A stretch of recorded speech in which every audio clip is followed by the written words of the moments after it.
Hope everybody is doing good out there. This interview you're about to listen to with Steve Vai was done on May 15th, 2013, out at Steve's studio at his home in Encino. This is about the 10th or 11th or 12th time I'd interviewed Steve. We actually go back to the Alcatraz days. And in fact, I had loaned Steve a Marshall 100 top because he had no gear at the time. So just imagine you're in Steve's private studio. There's gear just freaking everywhere. There's a wall of guitars, acoustics, all his Ibanez guitars, electrics, acoustics, weird little stringed instruments hung on the walls. And this conversation with Steve is pretty intimate. It's pretty personal. I think Steve felt really comfortable with me. And, we were able to get into some stuff that maybe went a little bit beyond the music. Some of Steve's frailties and what it was like when he was just a little Steve Vai, coming up in the ranks, as it were. What is cool, if you listen to the very top of the intro here, the very top of the interview, you'll hear some unbelievable guitar playing. That's obviously Steve. I think he had just gotten some new pedal or something and he wanted to show me, and it's just pretty insane. So sit back and listen, and I hope you dig it. And if you do, I hope you subscribe. Thanks. I'll see you later.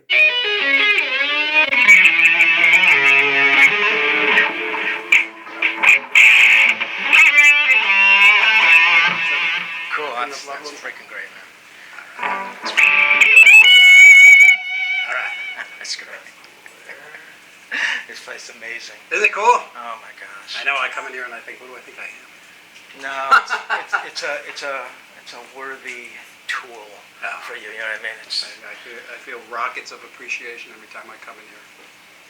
I didn't want it. You went in there. You saw the control room. Yeah. I didn't want it to feel like a studio. Yeah. And everything is built off kilter for acoustics. Oh wow. That's great. So how do you get down the guitars way on the top? Well, it's very easy. I go, Sean.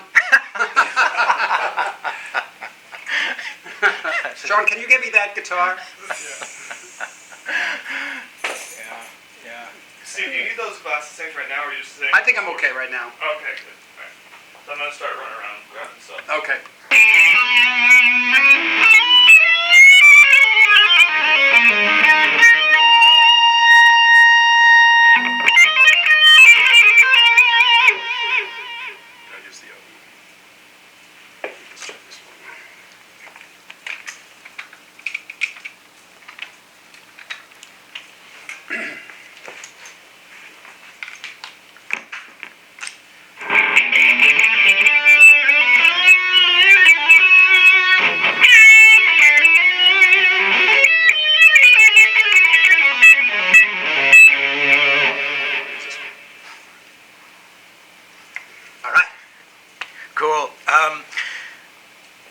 Is here with Steve Vai in his little home studio.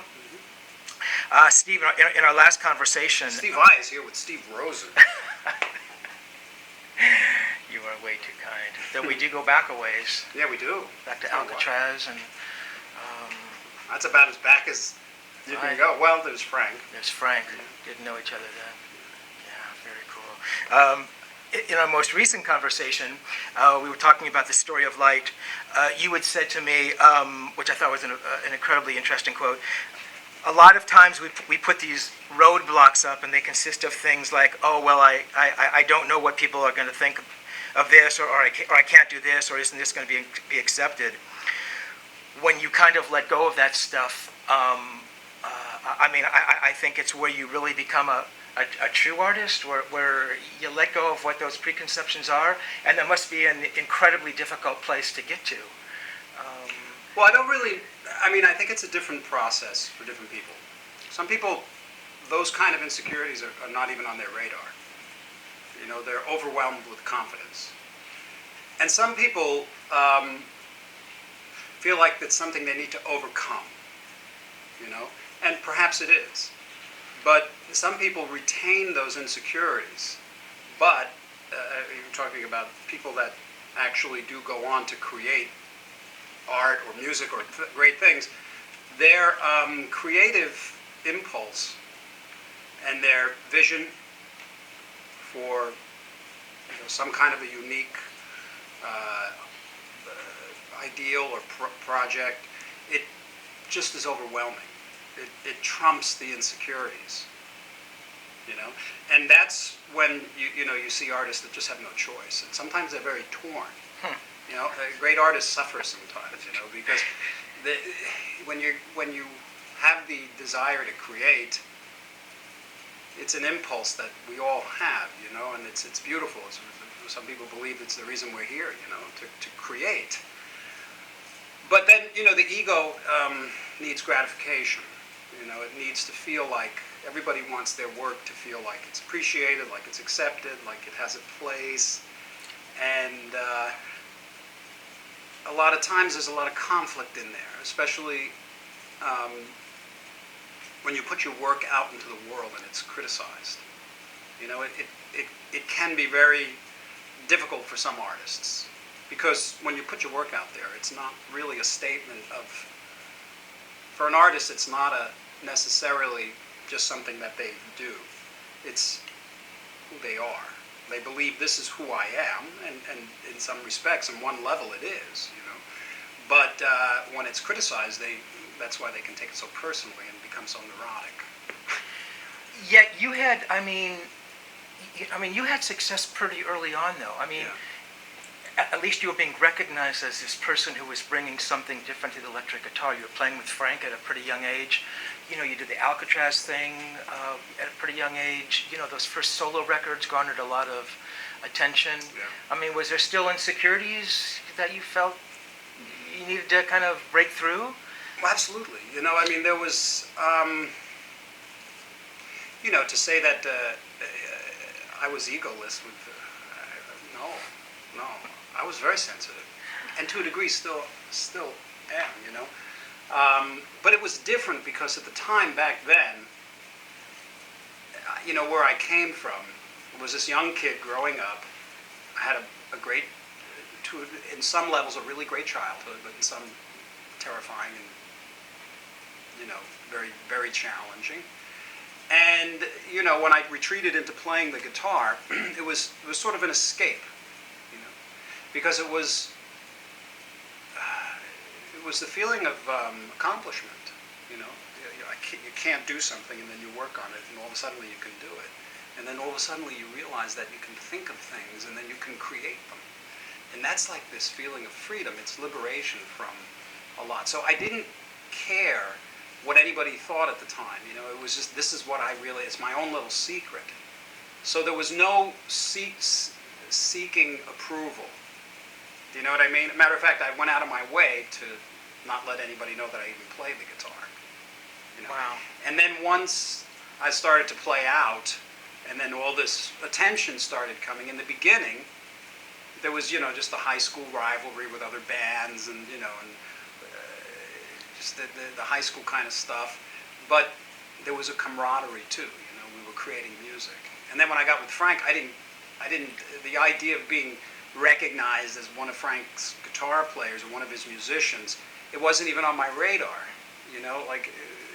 Being able to walk around saying, yeah, I'm in Zappa's band, that didn't even occur to me, because everything was focused on learning the music and playing it the best I can for Frank. And sure, it was nice when you go on tour and, there's people and they'll applaud, or, but it was all just like, that's all nonsense to me, So I was able to sort of somehow retain an equilibrium, But then once I got into Dave's band, it really exploded.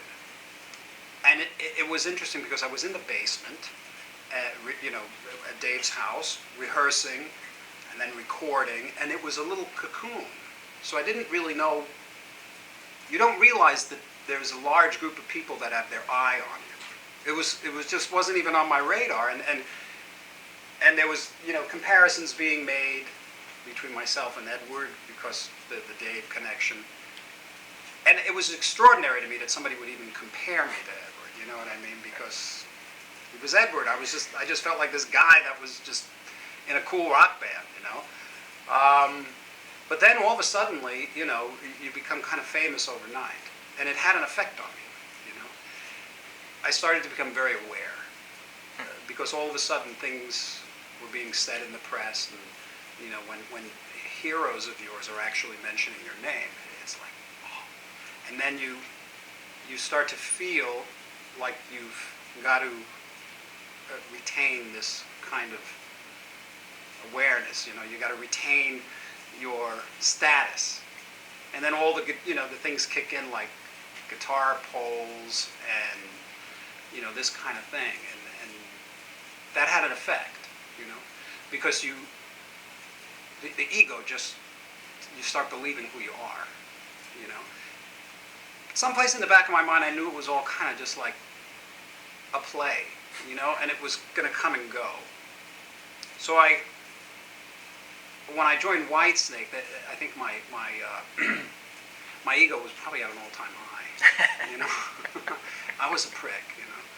And Were you really? I mean, sort of, yeah. that was his. I was kind of selfish, you know. I had just come from Dave, and there was a whole, you know, I learned a lot from Dave, you know. But I mean, what did you learn from Dave? oh my gosh, so much, you know. I mean, he was Dave Roth, you know, and he performing just on a performance level, he had such a powerful command that I was this gawky noodle, upside down question mark with hair, you know. And he really worked hard, you know, with me. He got me a great trainer. We trained together. We used to run together. He taught me moves. He kind of he taught by you know, example. And but there was, you know, he's a very intense guy. So there was things that I absorbed.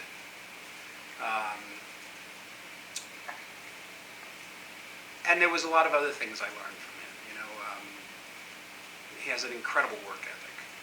You know, and you know, all these things you take with you from one experience to another, to another, to another.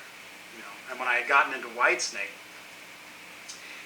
it was a whole different vibe. It was a different kind of a band, a different feeling, and I was recognized actually as a successful musician. In Dave's band, I was you know, he never really let you go too far in believing your own hype, which was kind of good, you know.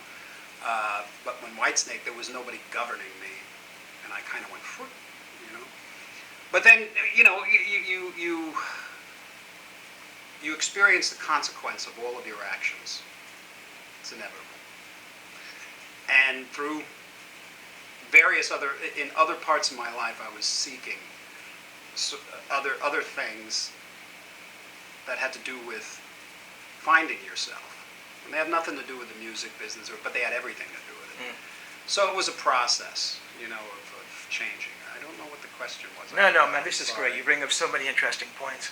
I actually want to go back just a little bit, Steve. I just talked to Lukather, who says hello, said he had just a remarkable time on the G3 tour. Always. I mean, you know, it's funny.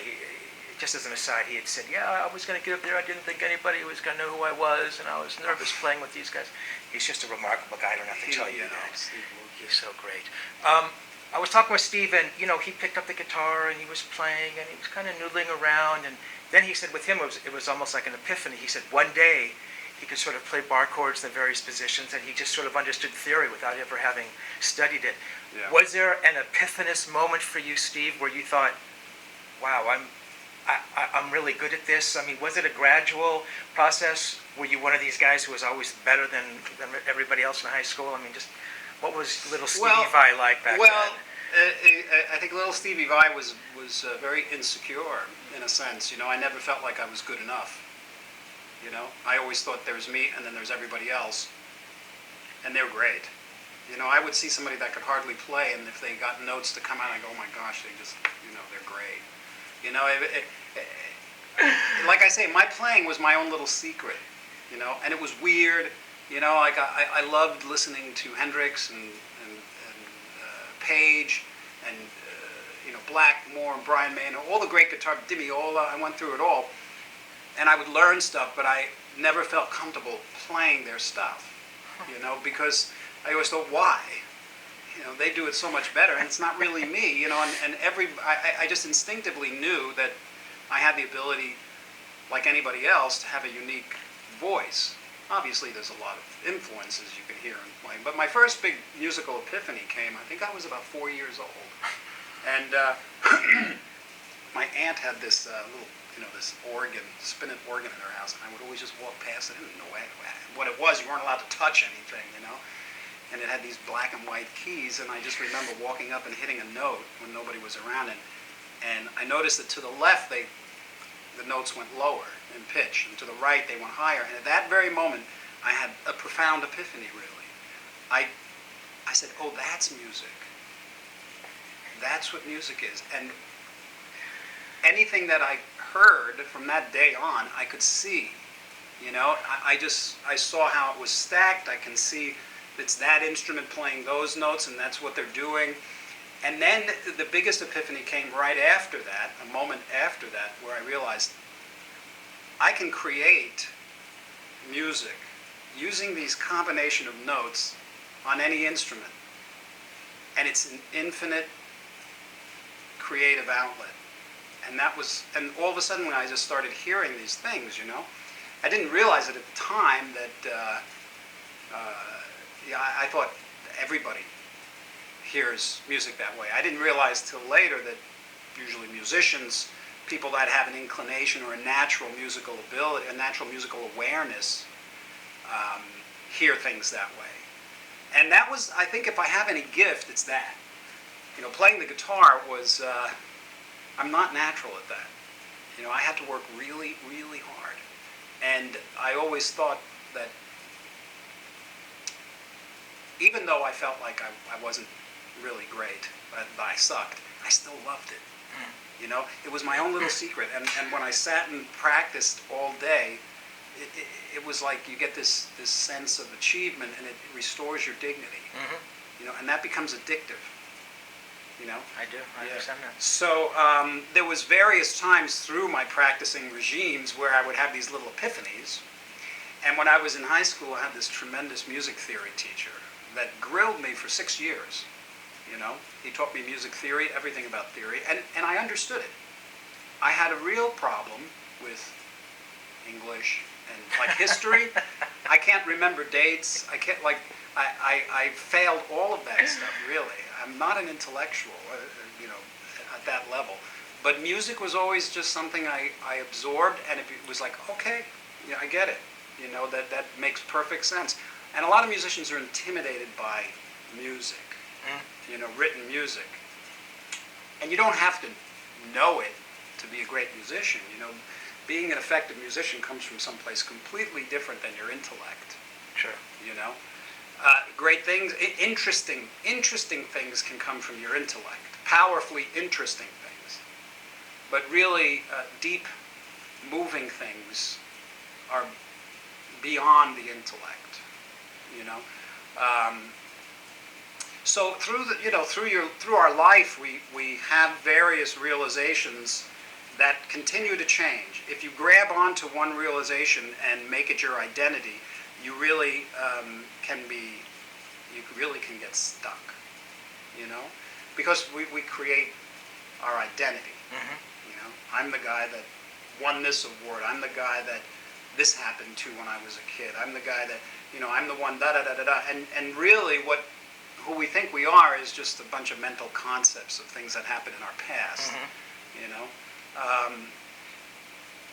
And when you want to really evolve yourself, you have to first have the desire to, and then it happens. And then you can have moments of clarity, which you might call an epiphany. Interesting. So at that moment, you had gone through this whole process. You'd become a pretty good guitar player. You could read pretty well. You could transcribe. You send some stuff into Frank. He says he wants you to come and play on some records. Yeah. In your mind, was that, I'm there, I don't even have to think twice about this? I mean, was it... Oddly enough, no. When I had sent Frank music, I was 18. And the idea of being in Frank's band was just like... were you crazy. truly a huge Zappa fan? Yeah, you really knew about his work and his everything. playing and... I knew everything. all of his music at the time. What if you hadn't have been a Zappa fan? Would you have still gone and played with them? I probably would have taken the gig because it was a gig. Yeah. You know, I may have been more prone to take it than knowing his music, because knowing it was, was intimidating in a sense, and Frank, like I say, when he said, I want you to come out and try out for the band, I thought to myself, no, I can't do that. I'm not going to play in Zappa's band. I always saw myself as being an independent musician making my own music. I don't mean to interrupt you, Steve. So from the beginning, you had that thought that I'm going to be a solo artist making records as opposed to I'm going to be part of a band making records? I always felt that I wasn't really sure, but I didn't care. Because I knew that I was going to be doing music the rest of my life. And there was no choice involved. I mean, there was people ask me, was there a point in your life where you decided I'm going to be a musician? And no, there wasn't, because if there was, that would have meant there was an option. And there really never was. And I never had these visions. Matter of fact, when I was young, I was scared to death of being famous. I had heard this rumor that, people who are famous are crazy, and you lose your mind. So I had this great fear, and really pulled back from that. But it was something I needed to learn. Being famous and dealing with, and I'm not. Can you imagine being Jimmy Page or Edward or any of these guys? That's a whole different level or league. I can have a normal life, But when the thing was happening with Frank and he asked me to join the band, I thought I'm not cut out for that, because I'm not. I don't know how can he think I'm good enough, and I really want to just make my own music in a sense. I love playing his music, but I always felt I would be perfectly happy as a music teacher in a high school, because my music teacher was a real hero. I mean, he changed my life, and Joe Satriani too had the same teacher, and he was had a profound influence. What was his name? I'm sorry, Steve. Bill Westcott. Yeah, but the one thing I noticed, Steve, is when I was this young kid, I was so enamored with rock music. I was listening to all the great stuff of the 70s. Alice Cooper was a big hero, Kiss and Zeppelin. And I'd put the headphones on, and I'd go into my own little secret world, and I'd picture myself playing the guitar, and I created this character in my mind. And when you're in your imagination, there's no rules, especially if you're not expecting it to happen. You're not confined by any "how am I going to do that?" or "what'll people think?" I didn't care about any of that, so I created this character that was this idealistic freedom character, that could play the guitar effortlessly and beautifully, and everything he played looked elegant and seamless, and there was just joy and just coming out, and people would feel, they would feel what was being performed, and like a wizard almost, Did the character have a name? Yeah, it was me.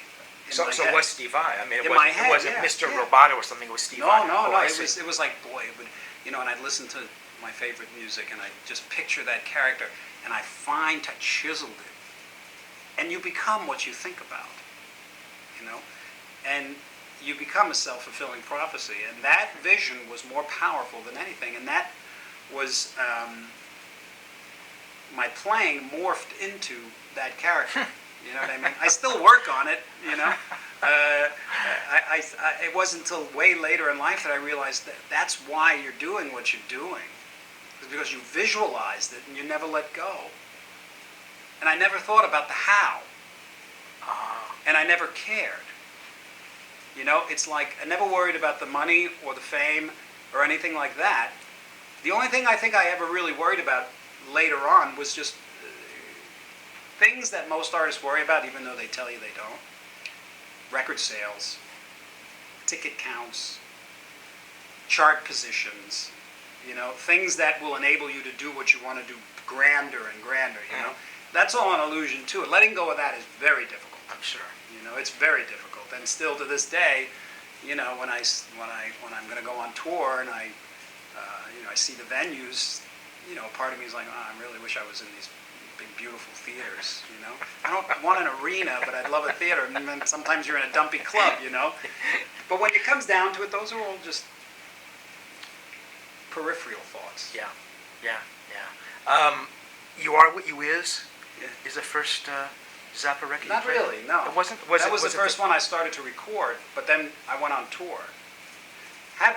Just to put a cap on what I was saying about Yes, please. Frank, when he asked me, I didn't question. I mean, it was like, yes. You jumped at it. I jumped at it because this was Frank and it was an opportunity.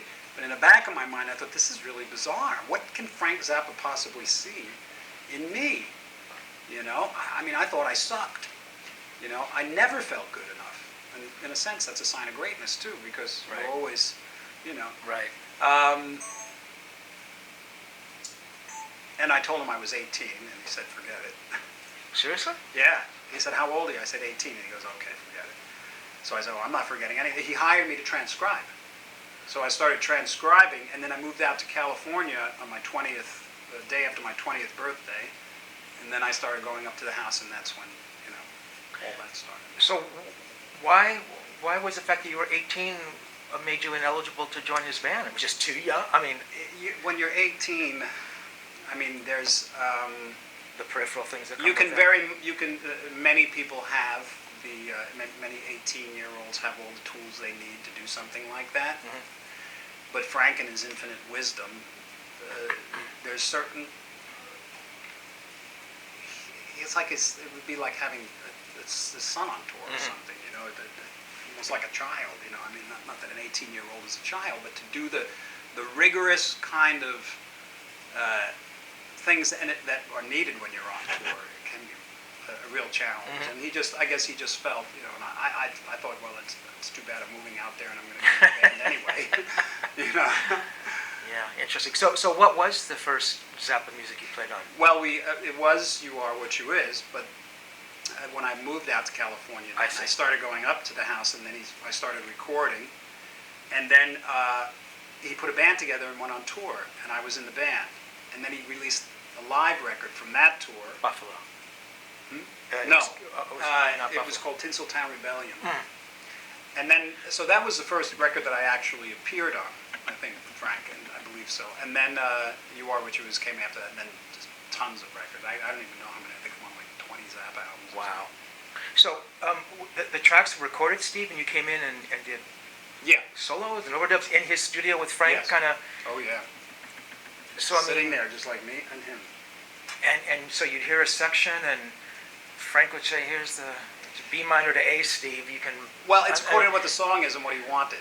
Sometimes he'd hand me a piece of music and he'd say, "Learn this." As a solo.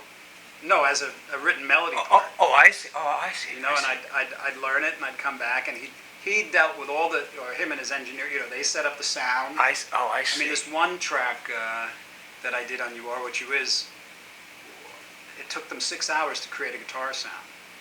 And it was a very simple riff. Mhm. Well, it wasn't simple, but, and then, boy, that was a learning experience. You know, it was amazing. You know, I learned about timing, I learned about tone, I learned about You so did. much, so much. You know. I mean, a lot of that stuff got translated into work you would subsequently do. Oh, you can't avoid it. Yeah. I mean, before that, I had no. It was odd. I could play all this odd music, like polyrhythms, but I couldn't lock to a simple 4/4 groove.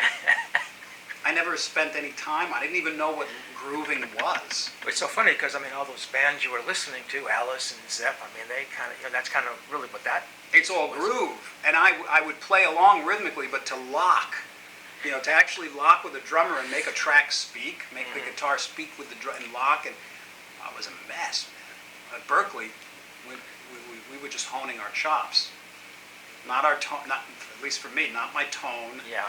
not my timing. It was all about how fast you can play, Wow. you know, and then when I got with Frank, you know, that shit doesn't fly.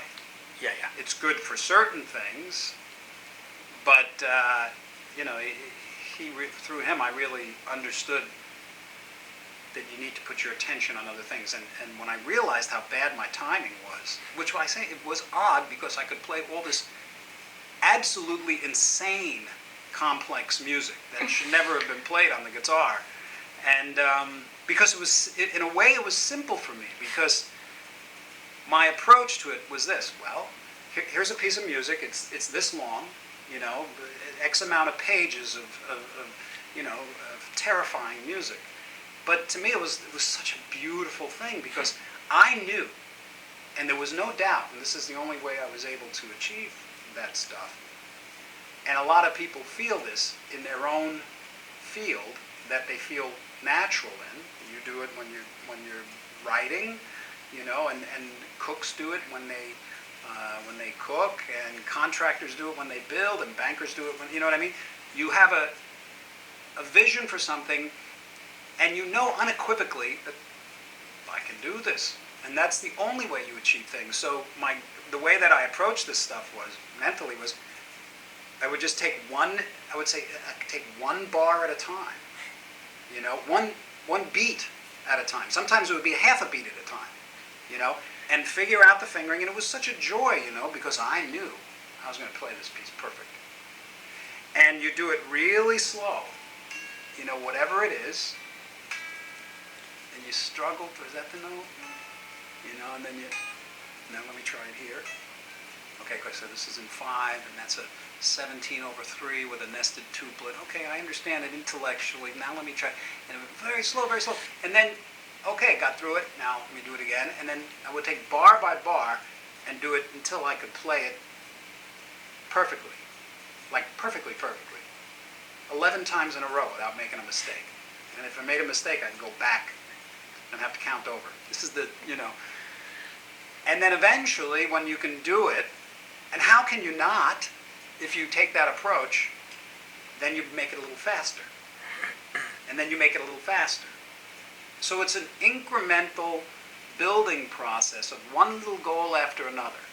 And in my mind, anybody can do it.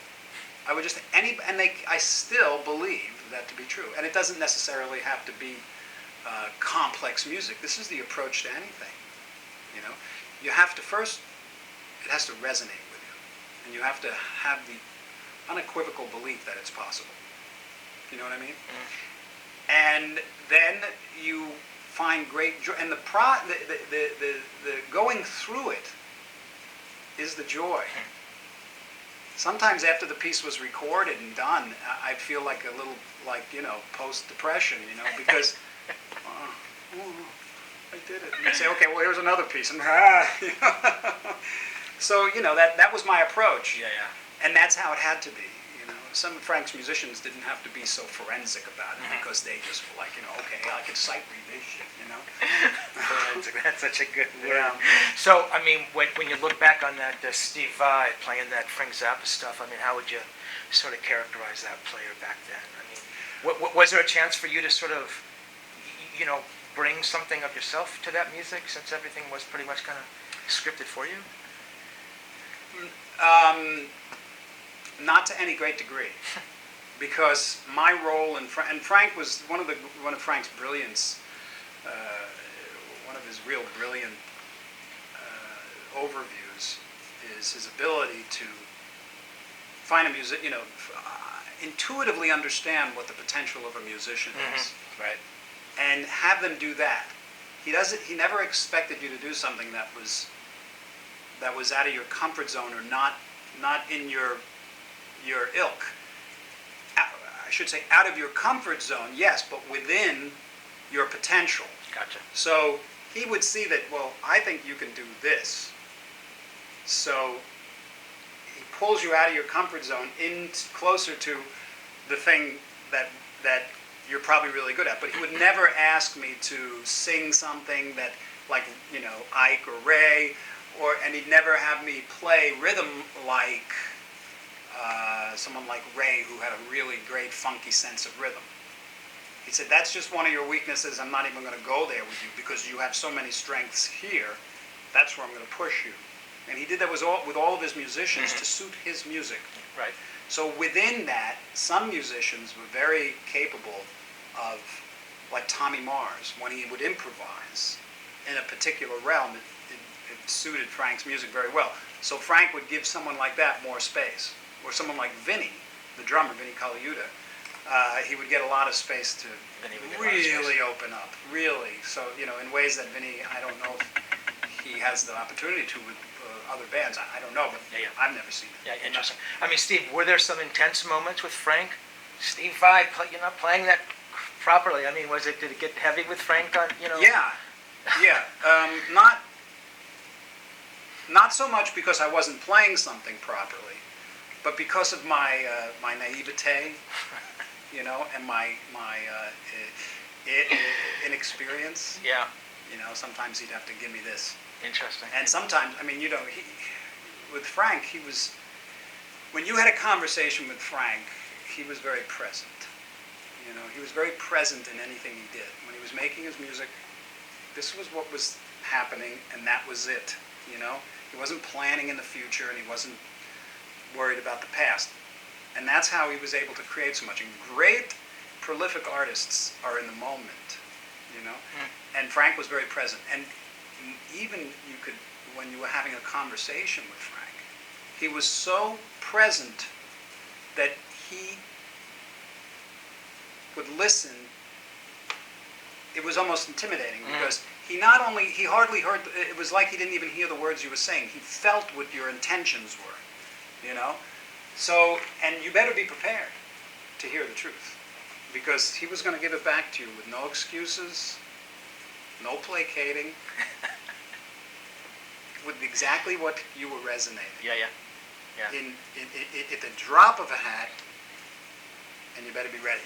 And that was sometimes very intimidating because I was always very nervous around Frank because of that. Yeah. But when it came to play, I was fiercely confident.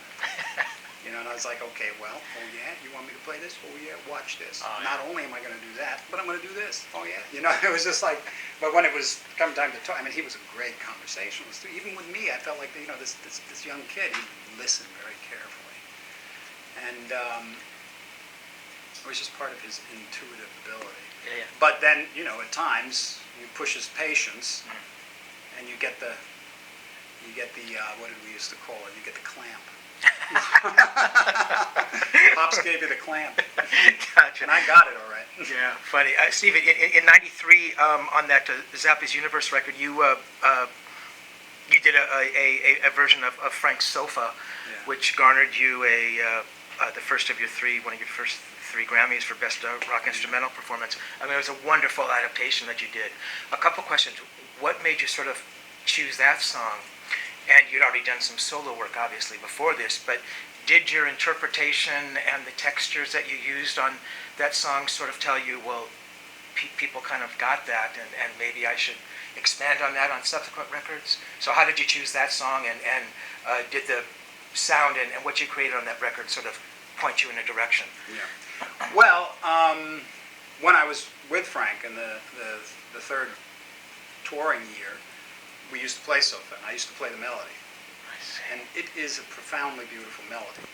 It's an inspired, artistic, fulfilling, uplifting melody. It's one of the more beautiful melodies I've ever heard, And you almost can't screw it up as long as you play the right notes, But back then, when I was playing it with Frank, I had a particular shallowness in my emotional musical expression, because I just was unaware.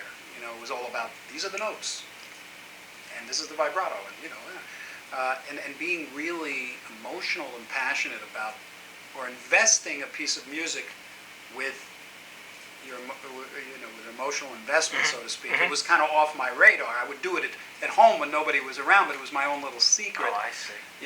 But then after I left Frank, and I was playing a lot of beautiful melodies with Frank.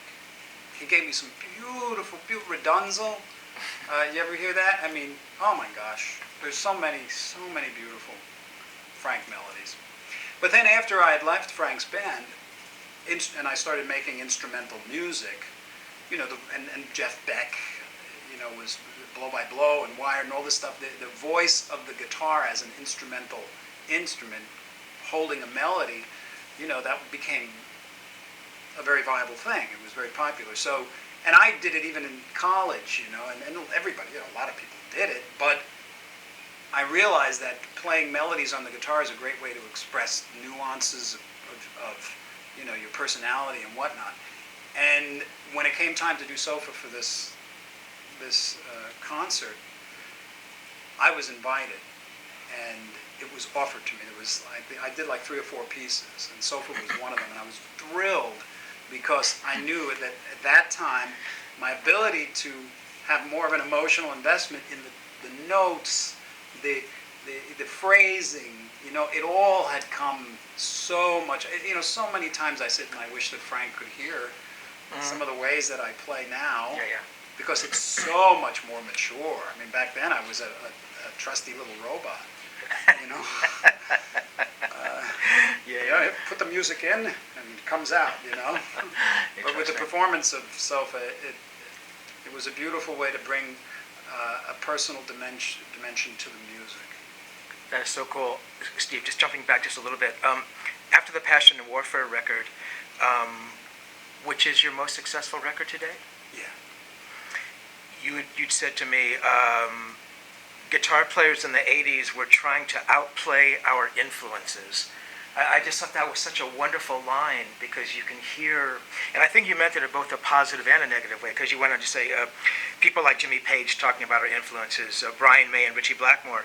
Some of us were good at it, and some of us were just wankers. I've been accused of being both, but I just thought of outplaying your influence as a very interesting concept, because we can hear the players who have sort of taken the influences and made them their own.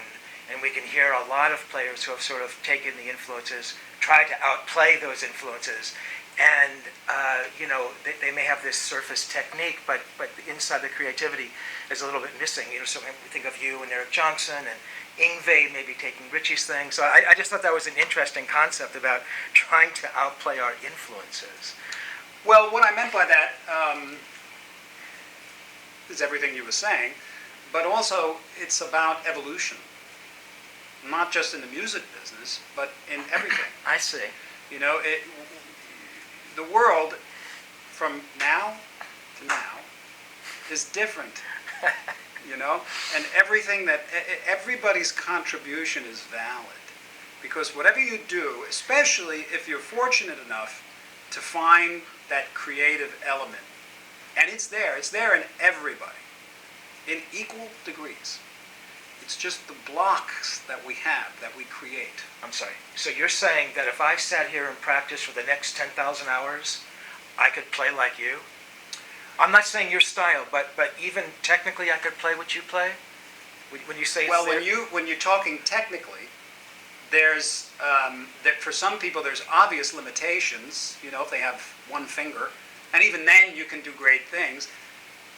Technically, it's much easier to approach technical greatness than it is to approach inspired, effective music. I absolutely agree with you. Because that comes from a different place.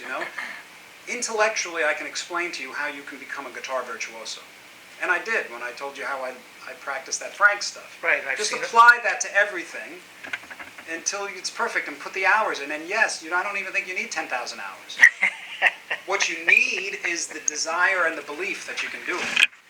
And then anybody, I believe most anybody can.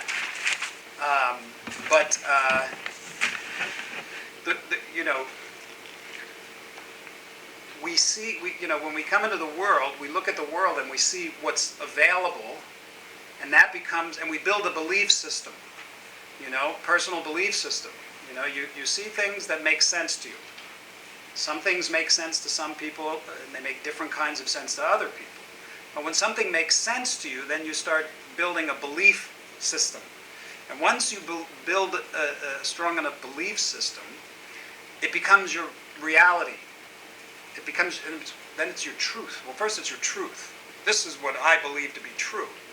It's all relative, but then it becomes your reality, because whatever you believe becomes your reality. So if you come into the world and you see it, and I'll bring it back to music terms, if you're a 14-year-old kid and you're listening to all this music and seeing all these players, you see, well, that's what they're doing. You're seeing what's capable of being done. And you're thinking, not only is this capable, but this is where you got to start. You have to at least be able to do this. You know? I see. I mean, when Richie Blackmore was learning the guitar, he was listening to people that would probably think that what he is doing is extraordinary. Because he evolved it. And that's how everything evolves. You come in, you see what's around, and you build off of it. It's inevitable. You can't, and some people will find their influence in different things, and you know what mine are. So that's what I meant about that. I see what you said. Yeah. It's an inevitable,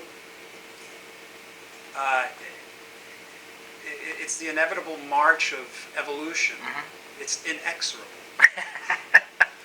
Good word. In '85, a while after you stopped playing with Frank, you joined Alcatraz. Yeah. Was this a thing of I want to try the more rock thing? Was it just falling into that? Well, it was an opportunity. I had this solo music that I was doing that I really liked, but I didn't think I'd ever be able to sell it, or that I hardly even tried to sell it. I never thought I'd make records. Seriously. Solo records. I thought what I want to do is there's no place for it, and I didn't care. It was just the joy of making it and hearing it was like, wow, that's so much fun. I didn't even want people to hear it in a way because it was just too personal. I mean, you ever heard Flexible? I have. I mean, come on. That was like, me sitting in my backyard in my studio, little studio that I built with my friends, making each other laugh. Listen to this, what I recorded, and listen to this crazy guitar thing I did, and I just thought, what can I do that's completely wild? And then it's like the Attitude song, Yeah. And it was just one little sliver of what that record was about, So I never, there was no form really, it was just this freedom, and that's when the best stuff comes out, Yeah. And with Passion and Warfare, it was the same thing. I had just finished all these big rock bands, and I thought, okay, my career is over. I'm leaving these rock bands because they're fun and they're great, and I really enjoyed them, but they're not really fulfilling that inner music that I was hearing ever since the 4-year-old kid walked up to the piano Yeah. and played So I said, okay, but that's fine, because this is what it's got to be. And I made Passion and Warfare, and I was fortunate; it was very successful. And later on, I come to realize that when you are very